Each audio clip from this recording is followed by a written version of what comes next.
alunos, bem-vindos a mais uma atividade na nossa disciplina. Nosso tópico de agora, populações, estrutura, dinâmica e aplicações. Essa atividade está dividida em 4 partes. Nós vamos começar conversando sobre parâmetros populacionais, em seguida sobre crescimento exponencial, então sobre crescimento logístico e fechamos a atividade conversando sobre algumas aplicações.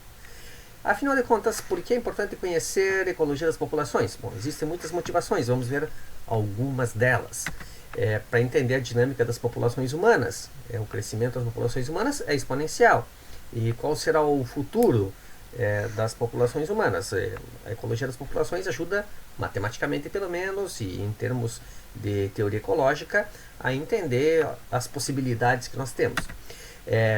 Para entender por que espécies economicamente importantes, recursos biológicos economicamente importantes acabam desaparecendo no mercado, acabam se tornando caros, populações em declínio, espécies ameaçadas de extinção, como o caso do palmito. A palmeira jussara, endêmica na Mata Atlântica, já foi extremamente abundante e hoje é uma espécie ameaçada.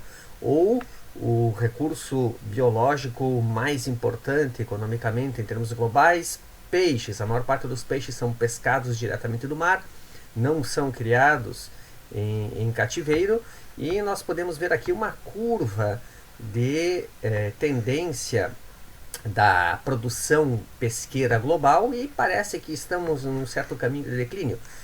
A ecologia das populações ajuda a gente a entender essa dinâmica e, de novo, conversar sobre as opções que nós temos. Para entender outros tipos de populações, como aquelas que, ao contrário das que são consideradas recursos biológicos importantes, são entendidas, são reconhecidas socialmente como problemas.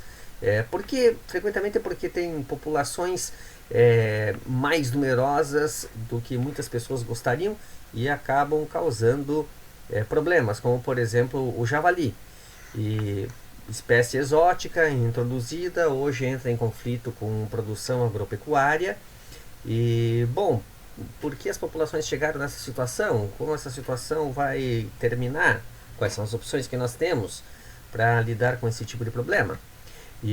Ou agora, mais recentemente, o caso da explosão populacional de gafanhotos, novamente um tamanho populacional indesejado pela maioria das pessoas, se não por todos, e implicado em uma série de problemas na produção agropecuária. Ou, finalmente, para nos ajudar a tomar algumas decisões sobre que produtos consumir, qual seria o melhor vestuário, a melhor opção de vestuário, e qual seria o nosso critério de decisão. Será que é melhor eu optar por uma roupa sintética, por uma roupa de um animal doméstico criado para essa finalidade, ou quem sabe explorar uma população silvestre? A ecologia de populações vai nos ajudar a entender esses diferentes fenômenos e acrescentar alguns critérios para a nossa tomada de decisão sobre questões como regulação populacional, manejo de recursos biológicos ou controle de danos de espécies consideradas indesejadas. Muito bem, vamos para a nossa primeira parte então, conversando sobre parâmetros populacionais. Quais são as ideias principais que nós vamos desenvolver aqui? Primeiro, que a dinâmica de uma população é um balanço entre nascimentos, mortes e movimentos de dispersão e migração. Que estes movimentos, migrar e dispersar-se, são processos populacionais fundamentais. Que o tamanho das populações varia tanto ao longo do tempo quanto ao longo do espaço. Variação é o nosso termo aqui. Diferentes padrões de natalidade, de mortalidade, de dispersão e imigração vão produzir diferentes padrões de dinâmica populacional e nós vamos qualitativamente examinar alguns exemplos. Começamos por um conceito operacional de população para entender sobre o que nós estamos conversando. O que é uma população? É um conjunto de indivíduos de uma mesma espécie.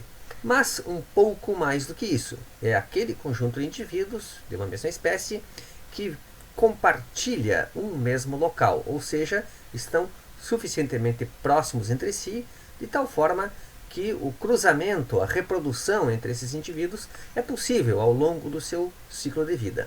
A população, então, é a expressão geográfica da espécie. Uma espécie pode ser composta por uma única população, quando todos os indivíduos têm essa possibilidade de contato, ou pode estar subdividida em várias ou muitas populações, de acordo com o grau de conectividade entre elas, dependendo da possibilidade de indivíduos trocarem de populações. Essas populações, então, elas podem ser abertas ou fechadas. O que é uma população fechada? É uma população que não tem entrada e saída de indivíduos. Os únicos processos populacionais importantes ali são natalidade e mortalidade. Populações fechadas existem na natureza? Sim, existem, são raras, mas essa possibilidade está dada. Por exemplo, populações de animais ou plantas adaptados para lagoas subterrâneas. Bom, como um camarão desse tipo se dispersaria ou encontraria uma outra lagoa subterrânea de forma a estabelecer uma nova população? Bom, certamente dispersar-se ou migrar a partir desse tipo de ambiente é um desafio tremendo, é uma possibilidade extremamente rara de acontecer. Então, são populações fechadas. Aqui temos um outro exemplo de população fechada. Populações que vivem em picos montanhosos. A possibilidade de se dispersar ou migrar deste pico montanhoso até um outro pico também é um desafio enorme. Certamente a natalidade e mortalidade são de longe os processos populacionais mais importantes na dinâmica desse tipo de ambiente. Bom, mas nas populações fechadas, o crescimento dessa população é o resultado de um balanço entre natalidade e mortalidade. Se a natalidade for maior do que a mortalidade, a população cresce. Se a mortalidade for superior à natalidade, a população decresce. A maioria das populações, entretanto, não é fechada, é aberta, ou seja, são populações que estão conectadas entre si por processos de migração ou dispersão. Se o contato entre duas populações é muito intenso, talvez seja mais conveniente dizer que estamos diante de uma única população e não de várias. Então, nas populações abertas, onde termina uma população e começa outra? Esta é uma pergunta frequentemente relativa, às vezes arbitrária. Algumas populações têm limites geográficos razoavelmente perceptíveis, razoavelmente delimitados, e outras menos. As populações são abertas e o grau de conectividade entre os indivíduos é extremamente variável. Vamos conversar um pouquinho sobre essas populações abertas. Essa é a situação de longe mais frequente na natureza. E, bom, migração é um processo fundamental em todas as populações e também acontece em populações humanas. E é importante chamar a atenção para uma pequena diferença entre o conceito de migração em demografia humana e em ecologia. Em ecologia, nós, em geral, entendemos migração como movimentos que são de ida e retorno, frequentemente de forma sazonal. Então, existem as espécies migratórias que se deslocam de uma região para outra região durante a invernagem, então retornam à região inicial para a reprodução.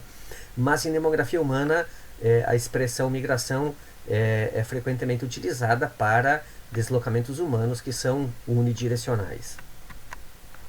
Bom, e existe a dispersão. Em ecologia, o que nós chamamos de dispersão é esse movimento que é unidirecional, que acontece uma única vez, um propágulo. Esse propágulo pode ser um indivíduo jovem, pode ser algum tipo de estrutura que a espécie desenvolveu especialmente para essa finalidade. Enfim, este propágulo se dispersa da sua população de origem em direção a um novo espaço de colonização. E nós não utilizamos essa expressão com frequência em demografia humana. Migrar e dispersar-se envolvem enormes riscos e benefícios, e o indivíduo precisa tomar algumas decisões. Na verdade, nas populações silvestres, essas decisões não são tomadas conscientemente, né? São processos adaptativos. Quais são os riscos e benefícios de migrar e se dispersar? Bom, os riscos, o principal deles, os principais, são... Bom, isso envolve um enorme gasto de energia e será necessário, acontece um balanço entre o gasto de energia necessário para produzir estruturas, produzir propágulos capazes de se dispersar, acumular energia para que esses propágulos suportem o deslocamento, ou, quando esse deslocamento é ativo, o gasto enorme de energia que isso envolve. Toda a energia utilizada nesse processo de dispersão ou migração é uma energia que não estará disponível para outros processos populacionais, como crescimento e reprodução. A dispersão e a migração aumentam o risco de predação. A espécie, a população, o indivíduo, mais precisamente, está se deslocando de um local que é um habitat adequado e se arriscando num terreno desconhecido. E existe um risco de não alcançar um habitat adequado e perecer no trajeto. Bom, se é tão arriscado se dispersar ou migrar, deve haver uma vantagem. Existem várias possibilidades. A primeira delas é evitar a competição, deslocar-se em direção a um lugar onde existem recursos mais abundantes. Evitar patógenos e predadores, patógenos cuja possibilidade de infecção, de colonização de hospedeiros é proporcional à densidade. Então, se é um ambiente muito denso, talvez seja conveniente procurar um lugar mais afastado. Os predadores, eles são atraídos pelos lugares onde existem recursos mais abundantes. Para minimizar a possibilidade de cruzamentos consanguíneos, que envolve riscos genéticos. E para colonizar novos hábitats, estabelecer novas populações e, dessa forma, ampliar as possibilidades de persistência da espécie a longo prazo. Finalmente, para acompanhar flutuações frequentemente sazonais na disponibilidade de recursos. Então, quando os recursos se tornam escassos numa região, migra, e quando as condições sazonais de novo melhoram, retorna. Bom, o tamanho de uma população ele é então um balanço entre nascimentos, mortes e movimentos. Nascimentos e imigração adicionam indivíduos, mortes e imigração removem indivíduos das populações. Aqui nós temos uma síntese desses quatro processos. O tamanho populacional é uma função do aumento do número de indivíduos por natalidade, por imigração e por dispersão, e da redução do número de indivíduos por mortalidade, imigração e dispersão. O tamanho das populações ele é variável ao longo do tempo em função desses quatro processos. Mas as populações são diferentes entre si. Algumas são relativamente estáveis por longos períodos. Cães nas ruas das grandes cidades. Sempre vão existir essas populações de cães e o número não é muito variável, ainda que exista uma intensa mortalidade, natalidade e também dispersão e ingresso de novos indivíduos por abandono e outras causas. Ou populações que têm taxas de natalidade e mortalidade extremamente baixas, mas têm um ciclo de vida longo, de tal forma que as variações ao longo do tempo são muito pequenas e elas demoram para aumentar ou diminuir de tamanho, como no caso das araucárias, por exemplo. E No caso da população humana, as populações, lembrando que essa figura ela é na verdade uma síntese de N populações que foram se sucedendo ou que estavam separadas entre si em diferentes locais do planeta. Então, em alguns locais haviam populações humanas declinando, em outros lugares populações aumentando de tamanho, e isso em função da dinâmica de colonização da população humana do planeta ao longo do tempo. Mas, ainda assim, na média, a população planetária permaneceu estável por longos períodos. E só muito recentemente é que esse padrão foi alterado. Existem, por outro lado, algumas populações que persistem apenas devido à contínua migração de indivíduos a partir de outras populações fonte. Então, esse é o caso aqui no sul do Brasil das populações de lobos marinhos na Ilha dos Lobos, no extremo norte do litoral do Rio Grande do Sul. Então, essa é a última colônia de lobos marinhos com ocupação regular em território brasileiro, a mais ao norte. E, entretanto, ela é uma população periférica, ela é formada apenas por machos jovens, é extremamente raro encontrar uma fêmea nessa população. E, bom, se não existem fêmeas, e se não existem filhotes, não existe reprodução. E se não existe reprodução, como essas populações persistem ao longo do tempo? Bom, elas persistem por contínua imigração desde uma população fonte, que é uma população reprodutiva. E nesse caso, a população reprodutiva mais próxima se encontra no extremo norte do Uruguai, na região de Cabo Polônio.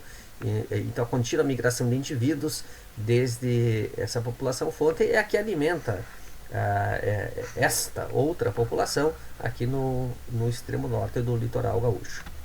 Bom, existem populações que se extinguem e ressurgem por recolonização sazonalmente. Então, esse é o ciclo de muitas populações nos ecossistemas agrícolas. Então, o solo é preparado para plantio, então surge por plantio uma população de uma espécie doméstica que nos interessa como recurso alimentar. E então ela é colhida, essa população desaparece, o solo fica temporariamente abandonado e ele é substituído por populações de outras espécies, algumas que depois vão ser consideradas como daninhas. Na verdade, esse é o tipo de ambiente ideal, é o nicho dessas espécies, e é por isso que elas colonizam com tanto sucesso. Nós criamos as condições para o seu sucesso. Bom, então elas se instalam nesses ambientes, se tornam populações muito abundantes, e então o solo é novamente preparado e essas populações desaparecem e o ciclo recomeça. Bom, existem algumas populações que não desaparecem totalmente, mas que apresentam grandes flutuações, acompanhando frequentemente flutuações ambientais. Por exemplo, as populações de mosquitos, que nos períodos de clima adequado para sua reprodução, em termos de temperatura e chuvas, disponibilidade de água, as populações aumentam, explodem. Isso acontece sazonalmente na maior parte das regiões, na maior parte dos ecossistemas, e então, quando as condições pioram para os mosquitos, essas populações declinam violentamente, ainda que eles nunca se extingam completamente.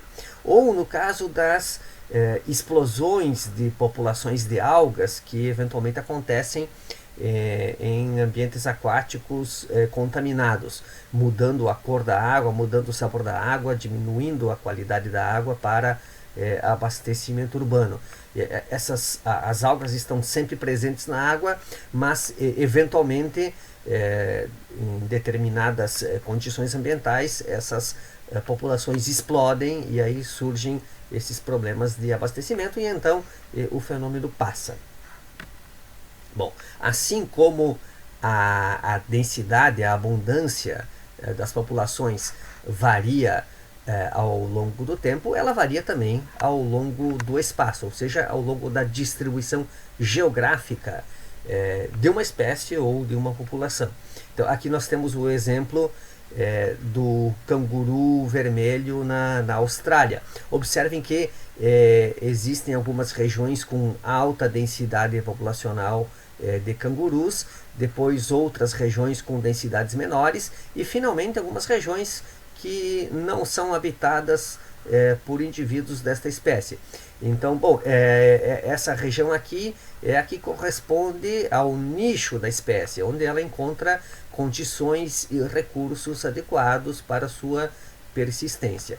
E essas regiões aqui, bom, estão fora do nicho da espécie. Aqui as condições e recursos não são adequadas.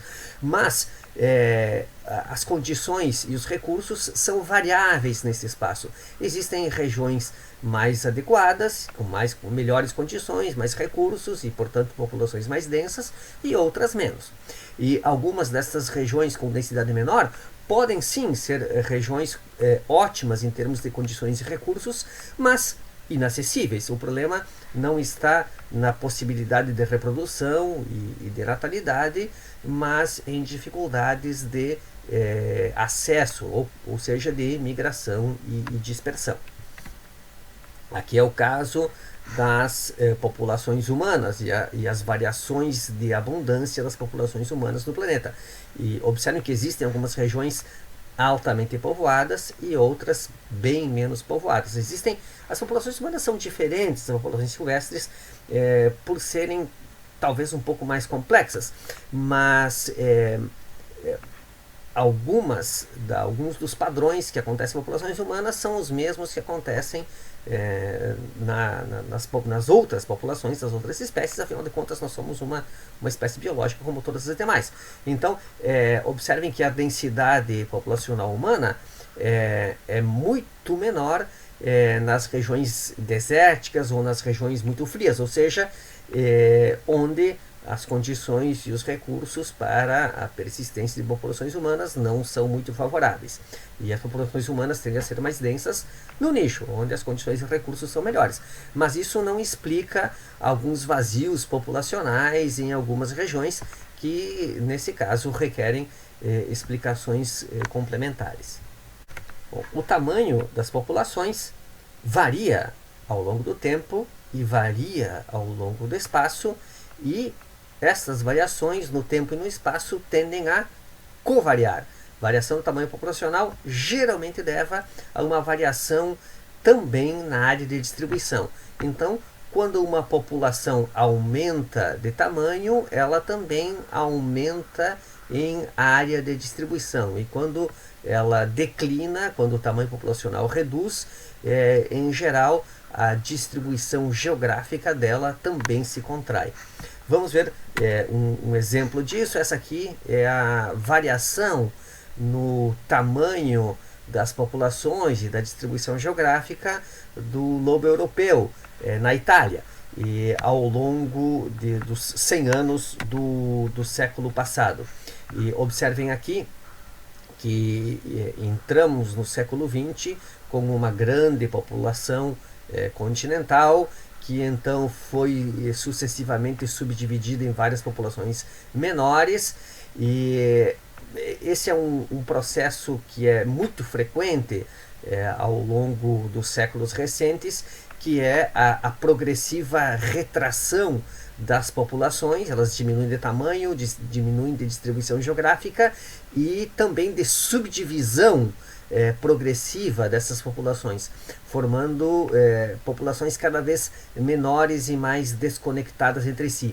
Então, este processo de diminuição e subdivisão das populações é causado pelo processo de perda e fragmentação dos hábitats, que é a principal causa de perda de biodiversidade, de perda de espécies no tempo presente.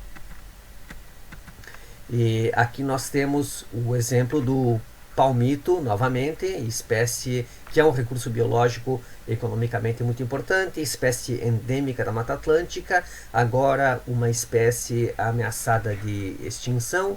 Aqui nesses pontinhos são registros históricos, lugares onde o palmito já foi encontrado em diferentes momentos, e para, a partir desses dados, elaborar um mapa de distribuição potencial do palmito. Então, essas regiões em tons vermelhos, em tons mais quentes, são as regiões com as melhores condições para a existência de populações de palmito. Entretanto, no tempo presente, essas são as únicas regiões onde é possível existir palmitos, porque a Mata Atlântica foi suprimida, foi substituída por áreas agrícolas e áreas urbano-industriais em toda essa outra extensão. Então, existem muitas regiões adequadas climaticamente ao estabelecimento de populações de palmito, mas isso já não é mais possível em função da perda e fragmentação da Mata Atlântica.